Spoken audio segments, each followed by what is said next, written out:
Hey everyone, welcome back to the channel and welcome back to the Ferrari 360. It's a sad day today because Sydney and much of Sydney and the Blue Mountains and other areas all being put back into lockdown from 6 p.m. tonight. So wanted to take the Ferrari out, have one last drive before we're locked down. We're just coming through the wonderful new North Connex tunnel, which is I'll put a link to it in the description. It's this amazing shortcut tunnel. So this is just a quick video update as to where we are with the cars, the garage, the channel, everything, life, the universe and everything. What's the story in Balamory? So Ferrari 360, haven't driven it a lot. Obviously I've been away in Queensland for the last couple of weeks. If you haven't checked out my video of me renting a Lamborghini for a day, click on the link up there because it's awesome. You'll really enjoy it. So yeah, haven't driven the Ferrari much. Still having issues with the revs surging when it's first cold. I think it's a mass airflow sensor issue. As you've seen from my previous video, link up there, I got rid of the K&N filters and put in standard paper filters because I was concerned that they were depositing oil onto the MAF sensors.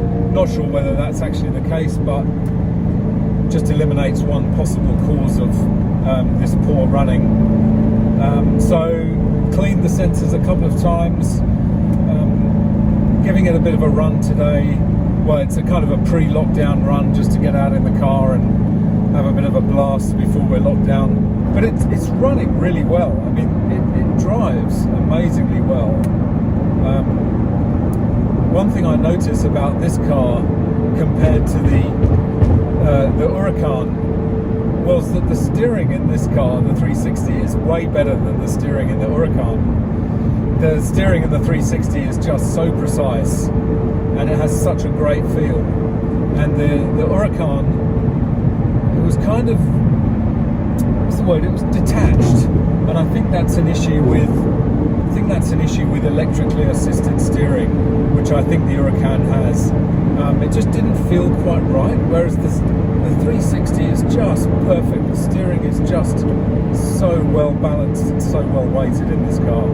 So one thing I haven't shared with you is that I had some work done by a guy called Juraj. Now he is the Sydney guru for dealing with the sticky button problem in Ferraris and other Italian cars.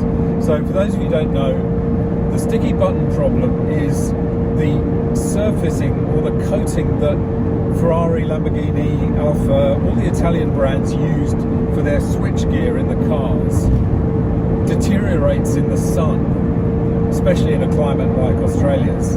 And so you end up with this kind of sticky, gooey mess over all of the buttons and switches in the car. Now my car, when I bought it, it had all been done. Everything had been done except two things. The first was the printing on the door handles and the air vents. Now this is really trivial. On the door locks that it says lock. I'll show you a little picture, but it says lock. Now that was missing on mine, that stenciling, that white stenciling. So I got that done. And also on the air vents, which are rotating air vents to open and close, there should be an arrow on them, and that was missing too. So OCD that I am, I had to get those done. Juraj is the Sydney expert for doing sticky buttons. I'll leave his contact details in the description. I spent hours trying to find a guy to do it, so I hope if you're looking for sticky button stuff, Juraj is your man. And he also did the other thing that needed doing, and that is the air vents that are just on the windscreen, so the windscreen demister vents, they still had the same sticky button goo on them. They hadn't been done, and also they'd cracked. So what he was able to do was able to do the sticky button treatment, repair the cracks, and then put them back and seal them with silicone. The screws had broken, and you have to take the dashboard out to remove those screws. So little dot of silicone puts them back. So just a little final touch to make the interior completely original, as much as it can be. So on to Madge the Midget. I've been driving her quite a bit, just for little trips locally. So much fun to take her out, just to do a little bit of shopping. It gets so much love. I've had so many people come up and talk to me about it, almost more than the Ferrari. The Ferrari is it's kind of threatening to many people, whereas the Midget is just totally unthreatening. And I noticed that Tyler Hoover from Hoovy's Garage, he's literally just picked up a Frog Eye Sprite, one of the first versions of the Midget. So yeah, he's on board with the whole Sprite thing as well. And like I said, it is so much fun. It's the slowest sports car on earth. It's got no more than 60 horsepower or something. It's slow as hell, but somehow it's so much fun. It's just so tiny, so immediate, so go-karty, and it's just hilarious. And I think it's so much fun to drive. So plans for the Midget are that we have to get some work done, as for the previous video. Link up here. Took it to Pete Moxham at Moxham Garage. He says it's a pretty solid car, but it does need some things doing to it. And I think the main things that I'm going to get done, the first tranche of work, is going to be suspension bushings, front shocks need rebuilding, the carburetors need basically a rebuild, and all the petrol hoses and stuff like that. So that's pretty much it for the first tranche: suspension, shocks, and carburetor rebuild. So that should make it run a lot better and drive a lot better. The things that I'm going to do in the second tranche will be things like it needs a new exhaust, but that's not urgent. He's advised putting in a whole new wiring loom, which are available new off the shelf still. Again, not urgent. So yeah, things to be done on Madge the Midget. Probably look to get the first tranche of that work done, probably maybe July, August, before the summer. And any updates on the C63? Not really. It's just a fantastic, fun daily driver for a petrol head.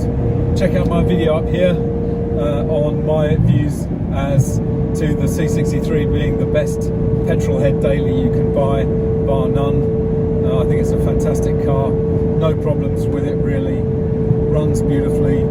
It's got all the mod cons, got all the technology. It's got adaptive cruise, all the nice driver aids that you'd want for a daily. So yeah, that's going really well. So look, that's just about it for this really quick catch-up video on the garage and the cars and plans. Yeah, sad that we're going down into lockdown again. It's very depressing. But yeah, we've got a bit of a spike here in Sydney, so I guess it's for the best in the long run. Anyway, so that's about it for this video. I really hope you've enjoyed it. If you did enjoy it, don't forget to smash that like. It'd be great to have you as a subscriber. Hit that notification bell. You can follow me on Instagram down here. I look forward to seeing you in the next video. Bye for now.